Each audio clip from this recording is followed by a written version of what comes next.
নমস্কার বন্ধুরা, আজ আমি আপনাদের পাঁচমিশালি সবজি দিয়ে নিরামিষ লাবড়া তৈরি করে দেখাবো।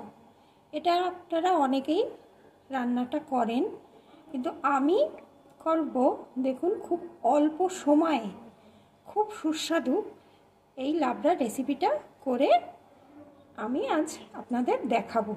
তার জন্য আমি এখানে নিয়ে নিয়েছি গাজর টুকরো করে কেটে নিয়েছি, পেঁপে টুকরো করে কেটে নিয়েছি মিষ্টি কুমড়ো, নিয়েছি মূলো, সিম, বেগুন আর একটা কাঁচকলাটা কিন্তু কেটে আমি হলুদ জলে ভিজিয়ে রেখেছিলাম, তাহলে কাঁচকলাটা আর কালো হবে না।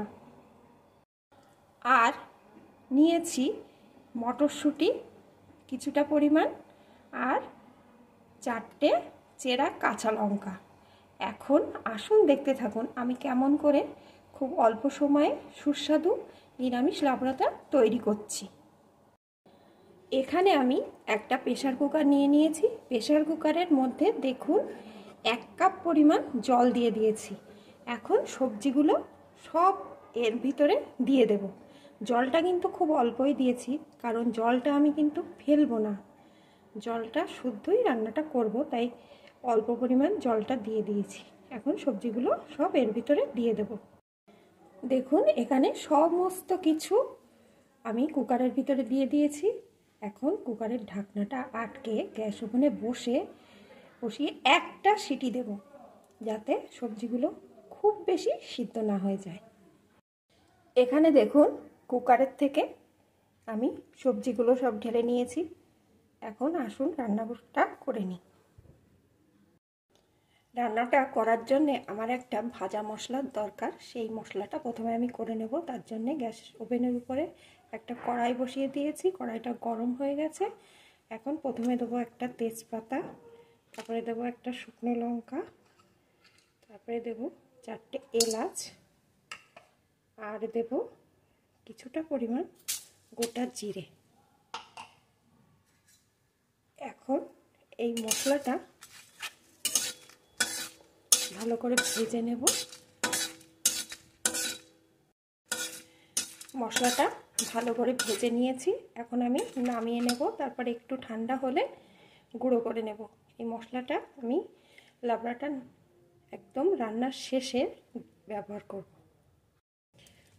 ভাজা মশলাটা তুলে নেওয়ার পর কড়াইতে আমি আরেকটু সর্ষের তেল দিয়ে দিয়েছি। এখন তেলের ভিতরে আমি দিয়ে কয়েকটা বড়ি দেব। বড়িগুলোকে একটু লাল লাল করে ভেজে নেব।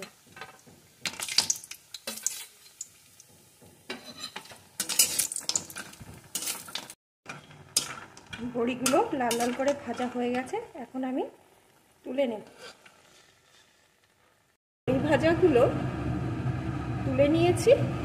এখন বড়ি ভাজার পরে একটু তেল ছিল, আর একটু তেল আমি এর ভিতরে দিয়ে দিয়েছি। তেলটাও গরম হয়ে গেছে। এখন আবারও দিয়ে দেবো একটা তেজপাতা, একটা শুকনো লঙ্কা আর কিছুটা পরিমাণ 5 ফোড়ন। এখন ফোড়নগুলো একটু লাল লাল করে ভেজে নেব। ফোড়নটা লাল লাল হয়ে গেছে। এখন আমি এর ভিতরে দিয়ে দেবো 1 টুকরো আদা, যেটাকে আমি থেতো করে নিয়েছি। আদাটা দিয়েও একটু নেড়ে নেব। আদাটাও একটু নেড়ে নিয়েছি। এখন আমি এর ভিতরে সিদ্ধ করা সবজিগুলো ঢেলে দেব।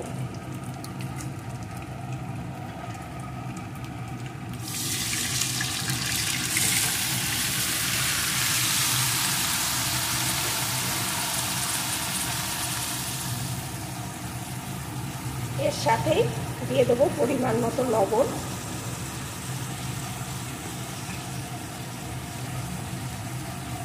পরিমাণ মতো হলুদ গুঁড়ো।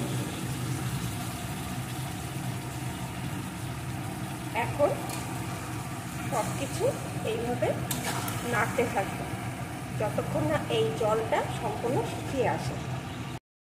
দেখুন নাড়তে নাড়তে সবজির জলটা সম্পূর্ণই শুকিয়ে গেছে, আর এটা অনেকটাই হয়ে এসছে। এখন আমি এর ভিতরে দিয়ে দেবো সামান্য একটু চিনি,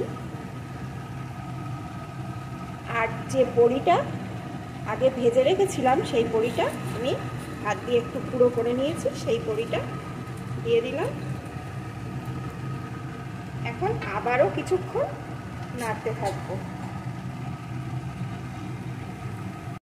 আবারও কিছুক্ষণ নেড়ে নিয়েছি। এখন আমি যে ভাজা মশলাটা করে রেখেছিলাম সেই মশলাটা উপর দিয়ে ছড়িয়ে দেব, আর সামান্য একটু নাড়িয়েই নামিয়ে দেবো, না হলে মশলার গন্ধটা চলে যাবে।